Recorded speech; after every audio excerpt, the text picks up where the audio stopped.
Bonjour à tous, bienvenue chez Évanance littéraire, devenu site internet depuis peu et qui est une page Facebook depuis janvier 2017, donc 1200 chroniques rédigées par votre servante.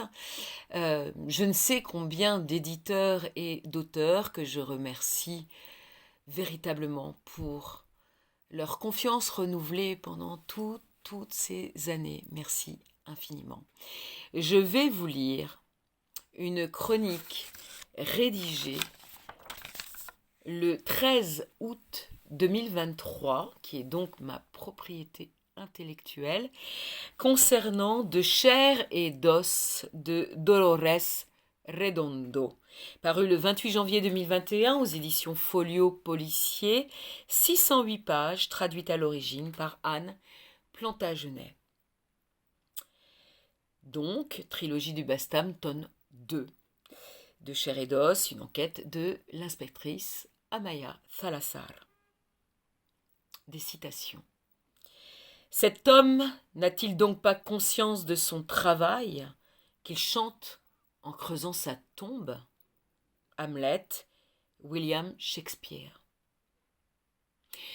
Souvent, le tombeau abrite sans le savoir deux cœurs en un même cercueil. Alphonse de Lamartine. Quand elle est intérieure, la douleur est plus forte. On ne la soulage pas par la parole. C'est Dios, Alejandro Sanz. Nous voici à nouveau plongés dans les brumes recouvrant le Pays basque espagnol, patrie des sorcières, des rituels millénaires, des superstitions, des monstres et autres êtres légendaires peuplant les forêts, nous guettant, capables de traverser les murs, de peupler nos cauchemars. Dans cet épisode, l'inspectrice Amaya Salazar doit se confronter à un certain Tartalo, dont le nom est présent sur chaque scène de crime.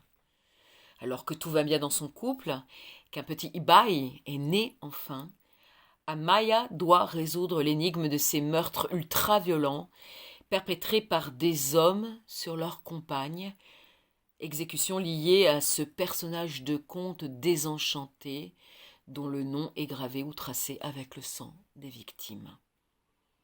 Le cauchemar qui hante les nuits de notre héroïne semble vouloir s'extraire des ténèbres pour peupler les jours des habitants ensorcelés de la vallée du Bastan. Le premier féminicide a expressément laissé une enveloppe contenant le nom maudit à l'adresse d'Amaya. Pourquoi? Son passé est-il lié à ce présent infernal?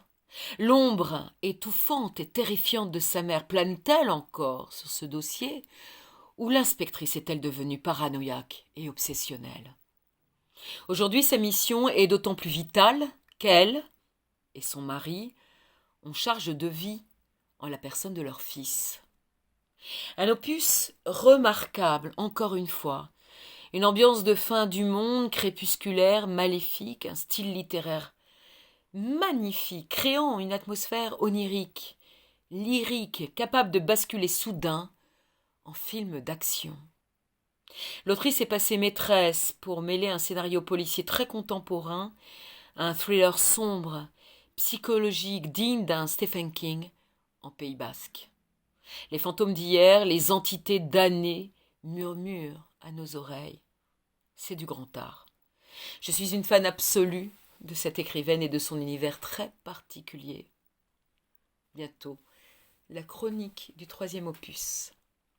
Je ne vous lirai pas la 4e de couverture, qui est la propriété intellectuelle de l'éditeur. Donc je vous invite à aller sur le site internet Évanance littéraire ou à aller sur la page Facebook. Je vous rappelle la date d'édition de cette chronique, le 13 août 2023, donc pour De chair et d'os de Dolores Redondo. Merci, à bientôt.